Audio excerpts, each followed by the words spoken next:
Listen, you guys, it seems like Nicki Minaj might actually be in danger because what? We're going to be talking about the food situation, and we're also going to be talking about her unfollowing the Diddy and tweeting lyrics to one of her songs.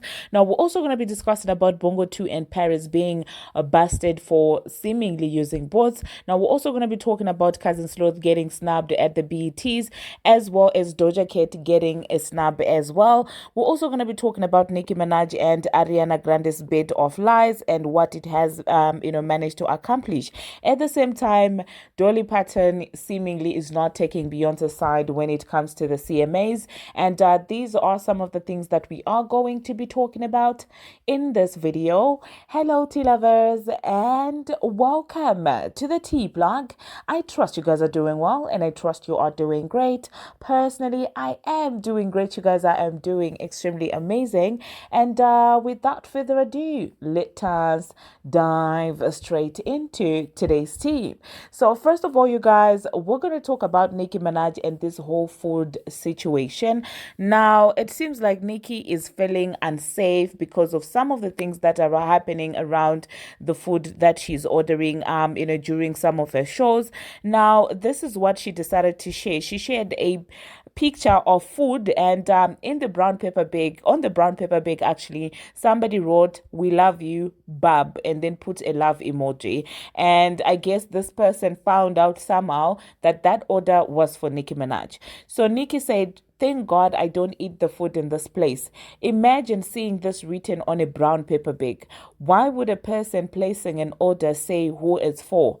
Odd question mark or okay. And this is ridiculous in my own opinion, because I'm like, who is out there telling people that, oh, I'm ordering this food for Nicki Minaj, like knowing how many people are obsessed, whether in a negative way or in a positive way, with this woman? Like, why would you do something like that? And I honestly don't blame her for feeling this type of way, because I think a couple of days ago I saw somebody saying, this is the tweet that somebody wrote. They say, to see Nicki Minaj at Doris Records, her team asked where the best spot for Caribbean. So I had to tell them, send them mother F's, write a taste of. So now I bet you don't seek this the transformer no more. If she get that plate, she will be performing late tonight. Barbz, I'm sorry. Okay. Now I don't know who thinks a joke like this is funny. Of course, you could be talking about, sending someone to a wrong place, to get like maybe their food, they don't prepare it well, to get a little running stomach and things like that. But if you can make jokes about endangering somebody else's food when you know how much of a fast unaliver poison is, it's a little bit crazy to me. I don't know where you draw the line, like playing with somebody's food. And as for the person who made the order and told them that it was Nicki Minaj's order, that's just so ridiculous. I don't know what they were thinking. I don't know if they felt like, well, then it could be prepared in a special way. But yeah, it's crazy. And if you're African like me, you know that when you get at functions, you don't get a designated plate. It's not a thing, okay?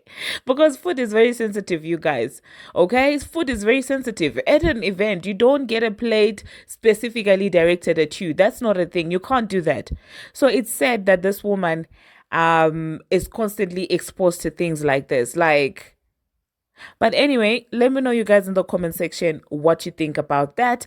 Now, the next thing that we are going to talk about, still talking about Nicki Minaj, it seems like fans have noticed that Nicki has unfollowed the Diddy, okay? And I'm not surprised there. I'm not actually surprised that she would do this. One thing about her, she does not care. She doesn't care what anybody thinks or says about her. So she's not playing it cool like all these other celebrities, because a lot of celebrities really do feel some type of way, scared to unfollow, scared to speak up, and things like that. Now, this is also what she decided to share on her Instagram. So yeah, she tweeted lyrics to a song, All Things Go, and she said, let me make this clear. I'm not difficult. I'm just about my business. I'm not into fake industry parties and fake agendas. Rock with people for how they make me feel, not what they give me. And for some reason, people are mad at those lyrics. People are like, oh my God, how dare she say that? How dare she shades Diddy? Diddy, how dare, and I'm just like, listen, these are tweets from her lyrics. One thing about Nicki Minaj is, listen, you can pretend to dislike her all you want, but her lyrics, they're always relevant in any situation. And I mean, I'm always talking about this, on this channel a couple of years later, and people are like, oh, she absolutely was onto something. And this is why people say that, well, Nicki Minaj will never tell a lie. She can do all these other things and cuss you out, but one thing that woman never does is tell a lie. So yeah, let me know in the comment section, you guys, what you think about that. And somehow I did see some people making this about female rap wars, basically sharing pictures of Nicki Minaj with the dealer, saying that, oh my God, they took pictures together. She managed Nicki Minaj, yeah, managed her for a year. And I'm sure when she saw all that weirdness, she was like, no amount of fame and industry fake friendship is going to make me want to hang around somebody like this.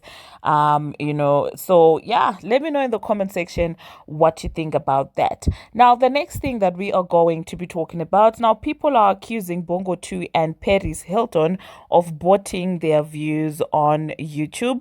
Now, you guys do know that the two of them released a collaboration that nobody is really streaming or buying, the BBA song.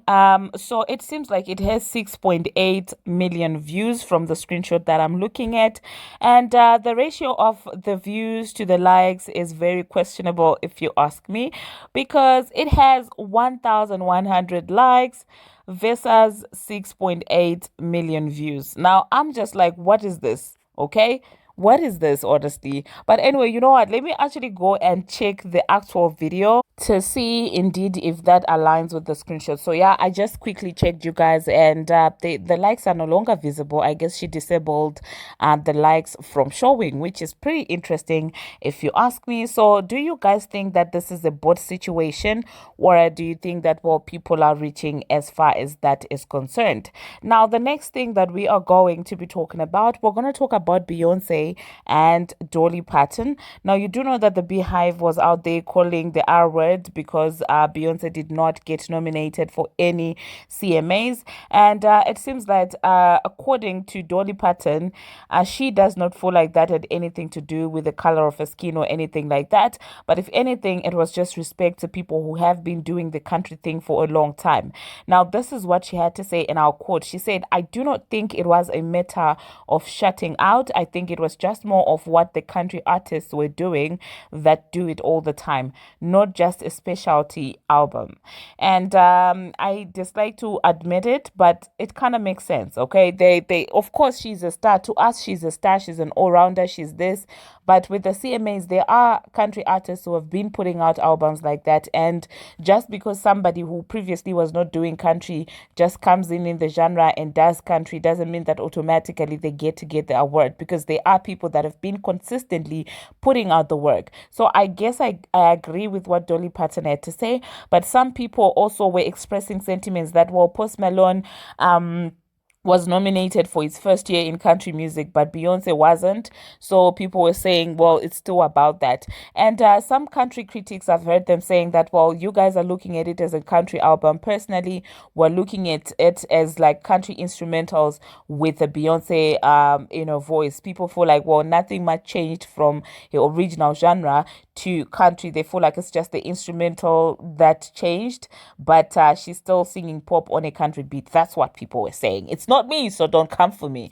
But yeah, let me know, you guys, in the comment section what you think about that. I mean, considering that Beyonce got Jolene from Dolly, I don't think that it was any malice intended by Dolly Parton's song comment. I mean, now the next thing that we are going to be talking about, fans are disappointed that Cousin Sloth seemingly was snubbed at the BET Awards.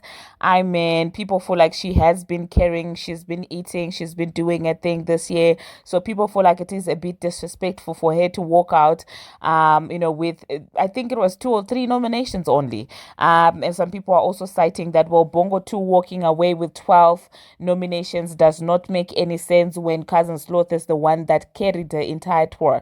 And yeah, I mean, I get what they're saying. I mean, I've always given Cousin Sloth the props even over here, saying that she has been putting in the work, she has been doing the moves. But then again, this is the entertainment industry. It's about who you know. And some of you weirdly come in the comment section saying, oh, that's what a management team is supposed to do. That's what a management company is supposed to do. They're supposed to get you deals and gigs. I get it.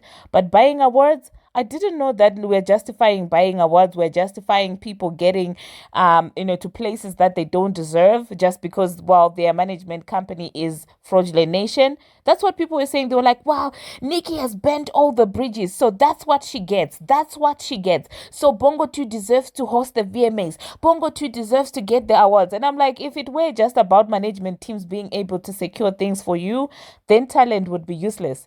Okay, we might as well make this a competition of who has the best management company. If that's what you're going to use as a measure of you getting things in the industry, it doesn't really make any sense, honestly. But anyway, let me know in the comment section, do you think that Cousin Sloth was snubbed? Now, one person who decided to write a whole write-up about the entire situation is Tasha K. Now, I don't agree with Tasha K on a lot of things, but on this one, I think that she cooked. She said, like if this industry ain't effing with Nicki Minaj, cool. But don't make folks who really outworking folks suffer. If we are going to be honest, I know they are friends, but this should be Glorilla's award show. She has been the only reason Bongo 2's tour held on for as long as it did. Glorilla is up and ain't nobody coming close to her besides Mother Nicki. But y'all won't say it because she ain't got behind to shake like Bongo 2. Nor does she have Megan's industry paid push. But they're friends though, and everybody knows whose summer it was last year and this year. And I agree with Tasha K on this one. BT is a joke at this point, in my own opinion, because what do you mean Glorilla is not getting as many awards when she is the one who's actually been carrying her entire tour? And talking about shaking a behind Tasha, I have to disagree with you because we're all seeing Cousin Sloth doing the most. I think I just saw a video of her screaming Musnako and things like that and just shaking her behind and things like that. And it's so sad to watch. And I don't even blame her at this point, okay? If she decides to take that route of, one word and she shakes her behind, one ad-lib and then she turns around to show us her behind. If she decides to take that route, I'm not going to fault her for that because this is what everybody has reduced female rap to. It's all about how big of a BBL you have. It's all about how well connected you are, So I don't blame her for wanting to be noticed as well, because clearly her music is not doing it. No matter how good, no matter how much of a bop she has, people are always going to go with the one who sings my and shakes her behind. That's what you guys are always going to do. The one who's affiliated with Fraudulent Nation and has the biggest behind is the one who's going to get the attention. So I guess this is why Cousin Sloth has resorted to this. I mean, she came out and said, oh, I've always been like this. I'm like, why are you lying to? It's not like we didn't see you on FNF. It's not like we didn't see you all with these, songs of yours when you were just, blowing up. We saw you. So don't lie to us to say that you've always been this person dressing in this way, shaking your behind it after every ad-lib. This has not been you. No matter how much she sits there and tries to convince us, we have seen her come up. And we have seen the industry take a toll on her. And it's very sad. And I'm not blaming her, because that's what they have decided to turn female rap into. It's very sad, you guys. Like, I think with Cousin Sloth, I would even respect her more if she were to say that, well, people evolve, I've changed, this is what I've decided to do, I've decided to embrace my, femininity, my sexuality, that's what I've decided to do. I would respect that even more, because don't sit there and lie to our faces to say that you've always been screaming Musnako. No, you haven't. You haven't. You are allowed to do what you want, your body, your rules and everything, but don't lie to us. But then if the BETs are playing in her face like this, what option do they leave her with except doing that? But anyway, you guys, let me know in the comment section what you think about everything that has been going on with the BETs. Another person who got a snub is Doja Cat. Now, people feel like it's absurd to leave out Doja Cat for best live performer, because you have the likes of Burna Boy, Busta Rhymes, The Transformer, Drake, Cousin Sloth, Kendrick, Megan, Missy, Nicki, Travis. Now, one thing about Matlamini, you guys, she can be, full of antics and full of these things that can be annoying. But one thing you can't say about Doja Cat is that girl does not perform. That girl is such a massive performer. Like she eats and she clears. When it comes to live performances, she knows what she does. So it's a little bit interesting to see that she was also left out as best live performer. But well, it could be because they don't really regard her as a rapper. I guess they put her in the pop category. I don't know. But then, even though pop category, because I'm seeing people like Burna Boy is not a rapper, but he is there. So, what do you think, you guys, about Matlamini? Do you think that that's her getting snubbed, or what exactly do you think about that? Now, going back to the lyricist of the year, I noticed something very interesting. Imagine a category that is mentioning Cardi B in the same breath with Kendrick Lamar, Lil Wayne, Drake, and Common in terms of lyricism. What is this? Like, honestly, this is such a joke. How could you even mention the Transformer in the same category with Kendrick Lamar, Lil Wayne, Drake, Common? Like, what is that? I can't believe this. These guys are becoming a joke, if you ask me. But anyway, let me know, you guys, in the comment section what you think about that. Now, the next thing that we are going to be talking about, we're going to talk about Nicki Minaj and Ariana Grande's song. It seems like Butterflies is out there doing its thing on the charts. It is actually being reported that it has gotten to 300 million streams on Spotify. And to that we say congratulations. And it's being reported that it's actually Nicki Minaj's 32nd and Ariana Grande's 42nd song to achieve this. Congratulations to Ariana and Nicki Minaj for that achievement. That being said, the last thing that we are going to talk about, there is some truth that has been said by a certain TikToker who's out there talking about how people try to shame the barbz into not supporting Nicki Minaj. And it's very funny to me when people saying, you are a whole barb, as if it's an insult. Like, it's not. And this girl is saying nothing but the truth, okay? I hope that I will be able to find, her name is Shut Up Tiara. That's her name on TikTok. So you guys can go and check her out on TikTok as well. But she spilled nothing but the truth. And I feel like the reason why the barbz are constantly being attacked is the barbz are the reason why the H train did not do the damage that it was intended to do, because she had them, still supporting her and things like that. And so I feel like people try and use shaming as a way of disconnecting Nicki Minaj from her barbz. Like, the quickest way you can break a friendship or a relationship is to say to one person you're another person's slipdog, or you're crazy for liking that person. And that's what people constantly try to do. And shout out to Tiara for basically spreading nothing but facts. So yeah, I will insert what she had to say, and then I don't think that after that I will be coming back. But that being said, thank you very much, you guys, for watching, and thank you very much for making it this far. If you have not already, what are you waiting for? Smash that subscribe button and do turn on the notification bell so that you will be notified each and every time that I post. I post each and every single day, and I keep you updated on what is happening in the celebrity world on Instagram, on Twitter, and about all things trending. And until my next one, see you.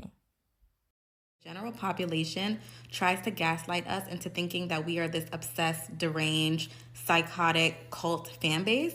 But I feel like that's the telltale sign of actually being an A-list superstar, not just a celebrity, is to have a fan base that goes really hard for you, right?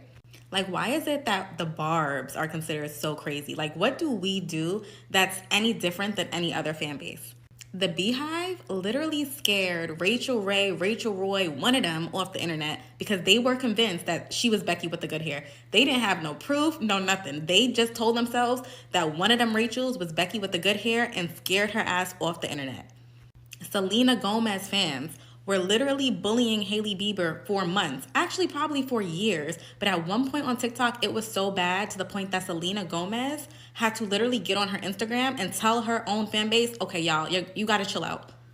I remember years ago, I want to say maybe I was in high school or something, but I remember Justin Bieber fans, the Beliebers, started this trend where they were cutting themselves for Justin Bieber. Justin Bieber had to get on the internet and tell them to stop. Like they were physically, I don't know if you guys remember that.